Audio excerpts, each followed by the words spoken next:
Hello everyone. Today we will discuss about aminoglycosides. So what are aminoglycosides? These are natural and semi-synthetic antibiotics having polybasic amino group which is linked to two or more amino sugars glycosidically. Okay. So means यहाँ पे क्या है, दो groups है, एक है amino group, दूसरा है शुगर मॉलिक्यूल। लेकिन उसमें जो शुगर मॉलिक्यूल है वो कौन सा है, वो है अमाइनो शुगर।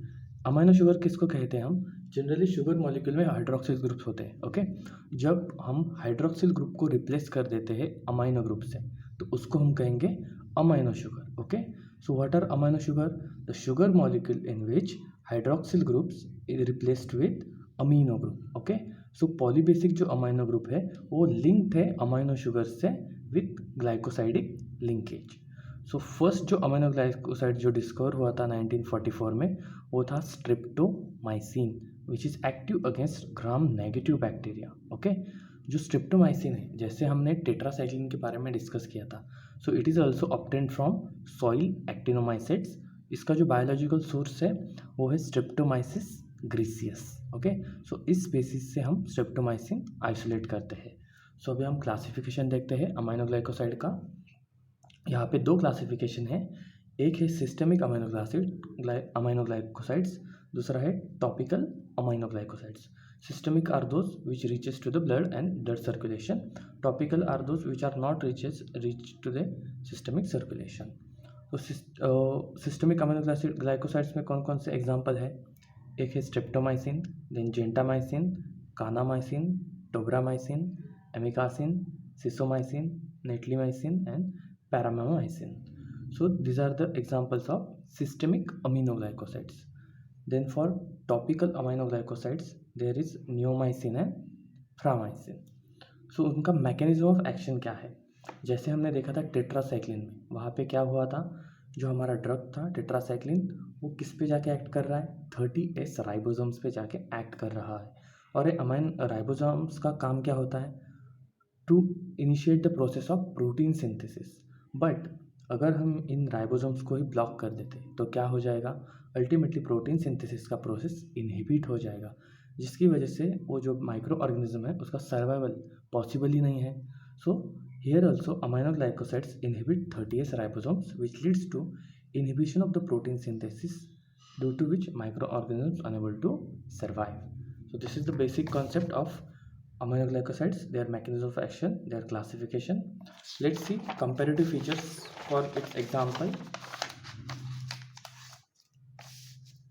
So पहला है aminoglycoside streptomycin, source is Streptomyces griseus.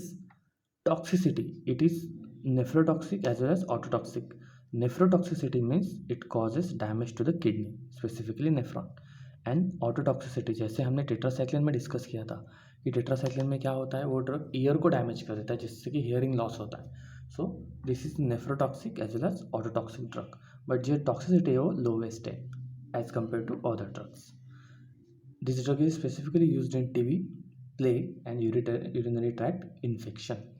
अभी एक नोट करने जैसी चीज़ है ये है कि oral use of streptomycin for diarrhoea is ban in India, मतलब ये ड्रग अगर डायरिया की ट्रीटमेंट करना है तो बैन किया गया है इंडिया में। दूसरा ड्रग है जेंटामाइसिन। अब ये दूसरा एंटीबायोटिक जेंटामाइसिन कहाँ से हमने आइसोलेट किया है, वो है माइक्रोमोनोस्पोरा पर्पुरिया, ये उसका बायोलॉजिकल सोर्स है। Okay, toxicity same, nephrotoxic as well as ototoxicity. This is one of the cheapest first line aminoglycoside which is active against respiratory tract infection, then meningitis, subacute bacterial endocarditis, urinary tract infection and pneumonia। मतलब इस case में हम gentamicin use कर सकते हैं। Okay, note, it is use to treat acute infection. अगर ये छोटे स्केल पे इन्फेक्शन होगा तो ठीक है, लेकिन क्रॉनिक इन्फेक्शन के लिए हम इसे नहीं यूज़ कर सकते। And it is ineffective against Mycobacterium tuberculosis, मतलब ये ड्रग हम टीबी में नहीं यूज़ कर सकते। ओके, जैसे कि हमने कहा था it is useful in the acute infection. Third one is a kanamycin, its source is Streptomyces kanamyceticus. Its toxicity index is, it is ototoxic as well as nephrotoxic, and इसकी जो toxicity level है वो highest है as compare to gentamicin and streptomycin.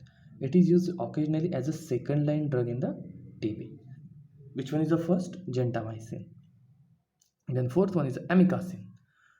This drug is resistant to bacterial aminoglycoside inactivating enzyme. क्या होता है, जब भी कोई माइक्रो ऑर्गेनिज्म पे हम ड्रग टेस्ट करते हैं एक पर्टिकुलर टाइम पीरियड के साथ, तो धीरे धीरे वो माइक्रो ऑर्गेनिज्म वो ड्रग के अगेंस्ट खुद का एक रेजिस्टेंस मैकेनिज्म क्रिएट कर लेता है. तो जैसे हमने स्ट्रेप्टोमाइसिन जेंटामाइसिन हम यूज़ कर रहे थे, तो वो माइक्रो ऑर्गेनिज्म को पता चला कि कोई तो हमें आके इनहिबिट कर रहा है, तो खुद का डिफेंस मैकेनिज्म क्रिएट कर रहा था. तो वो डिफेंस मैकेनिज्म उसमें एक क्या था, इट क्रिएट, वो जो बैक्टीरिया था वो इनएक्टिवेटिंग एंजाइम बना रहा था जो अमाइनो ग्लाइकोसाइड को ब्लॉक कर देता था. सो अमिकासिन है, नया डेरिवेटिव है जो रेजिस्टेंट है इस इनएक्टिवेटिंग एंजाइम के against. Okay, so this is semi synthetic derivative.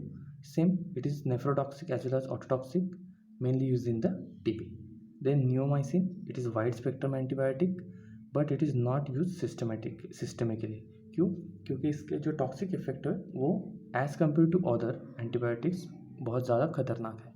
Next, it is obtained from Streptomyces fradiae. its nephrotoxicity and ototoxicity is highest as compared to other antibiotics. Then it is used topically for wound healing, ulcers, burns, and external ear infection and conjunctivitis. Then framycin, its biological source is Streptomyces lavandulae.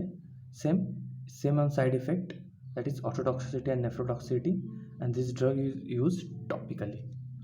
सो हमको यहाँ पे एक common चीज़ पता चली, वो है toxicity index. जो भी अमाइनो ग्लाइकोसाइड्स है उनका मेन जो टॉक्सिसिटी है वो है nephrotoxicity and autotoxicity.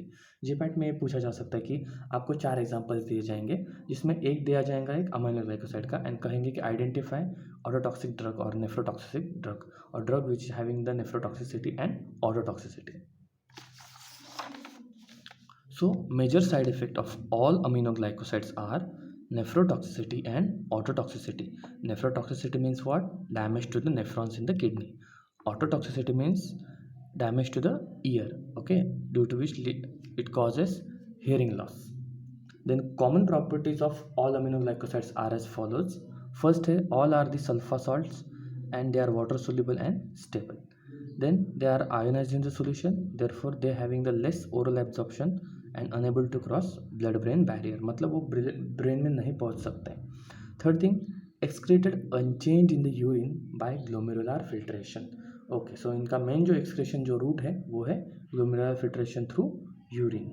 All are bactericidal, sidal means killers. All are bactericidal and active at alkaline pH. जो भी बेसिक pH है वहाँ पे वो ज़्यादा एक्टिव होते हैं. They act by inhibiting the protein synthesis, जैसे कि हमने कहा था they are 30S ribosome blockers. Next one, they are active against aerobic gram negative bacteria specifically. Okay, ये एनाएरोबिक बैक्टीरिया के अगेंस्ट एक्टिव नहीं है, they are active against only aerobic gram negative bacteria and they having the narrow margin of safety. So these are the common features of the aminoglycosides. Thank you.